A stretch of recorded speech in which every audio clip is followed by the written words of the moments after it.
सबसे पहले हम फुटवेयर सेक्टर के बारे में चर्चा करेंगे। अगर आप देखेंगे तो फुटवेयर सेक्टर क्यों संघर्ष कर रहा है?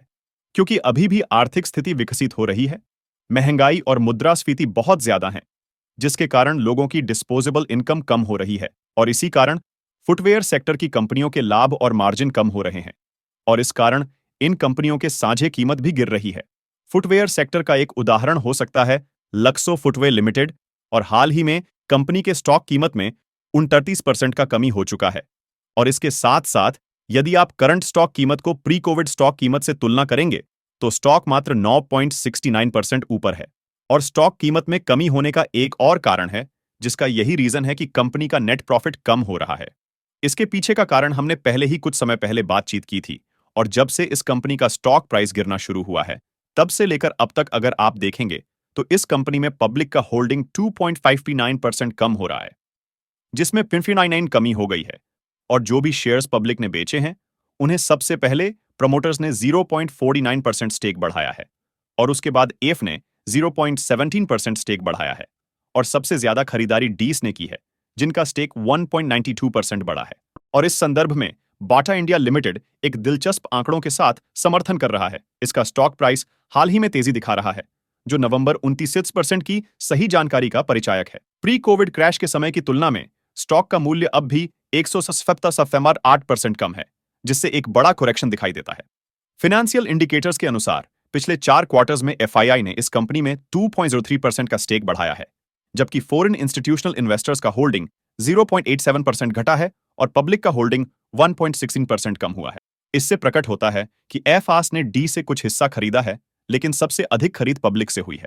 यूएस इकोनॉमी में विपो लिमिटेड भी एक महत्वपूर्ण स्थिति में है और इसकी तुलना में इसमें हाल का 32.2% का करेक्शन हुआ है।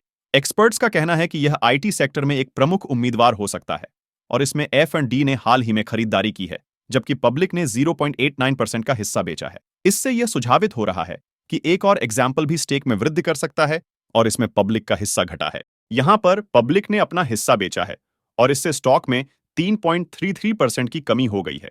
इसके पश्चात करेक्शन के दौरान एक और आकर्षक उम्मीदवार बन सकता है बिलासॉफ्ट, क्योंकि यदि आप स्टॉक का लास्ट हाई देखेंगे तो आप देखेंगे कि स्टॉक ने एक महत्वपूर्ण करेक्शन के बावजूद वहां से रिकवरी की है और प्रीवियस पीक से ऑन ऑलरेडी 38.41% ऊपर है।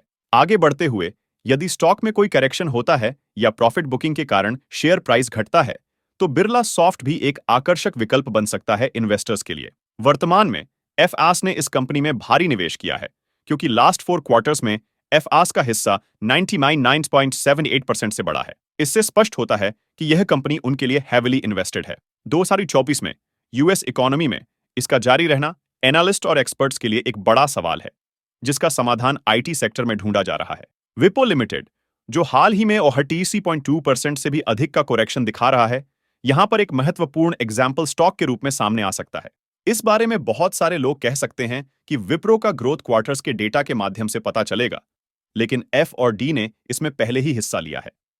पब्लिक ने अपने 0.89% के स्टेक को बेचा है, जिससे यह अब एक नए एग्जाम्पल की ओर बढ़ सकता है।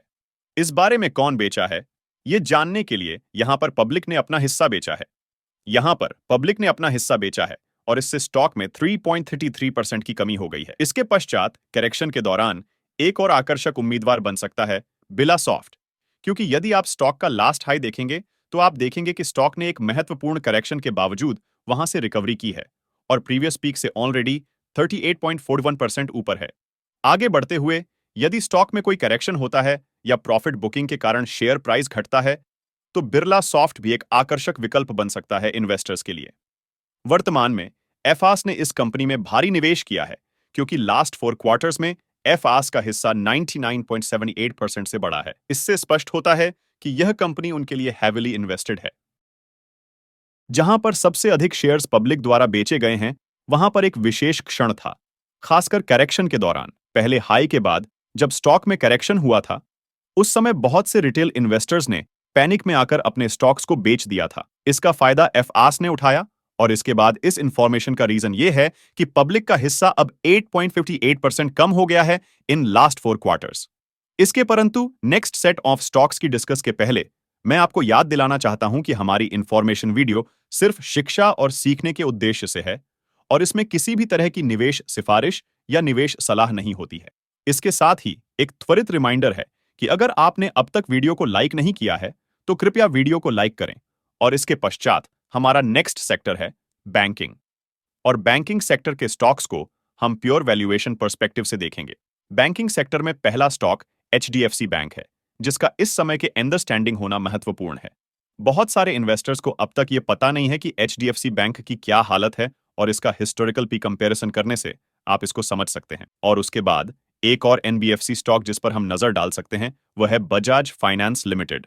यहां भी आप देखेंगे कि एक लंबे समय से इस स्टॉक में कंसोलिडेशन हो रहा है, और ऊपरी स्तर पर जब भी देखेंगे तो लास्ट 4 क्वार्टर्स का शेयर होल्डिंग पैटर्न डेटा देखने पर पता चलता है कि हर क्वार्टर में यहां पर पब्लिक का स्टेक कम हो रहा है। उसके बावजूद एफ और डी ने इस समय में यहां पर खरीदारी की है, क्योंकि लास्ट 4 क्वार्टर्स में एफ ने कंपनी के 15% शेयर्स की खरीदारी की है, जबकि डी ने 0.73% कंपनी के शेयर्स की खरीदारी की है।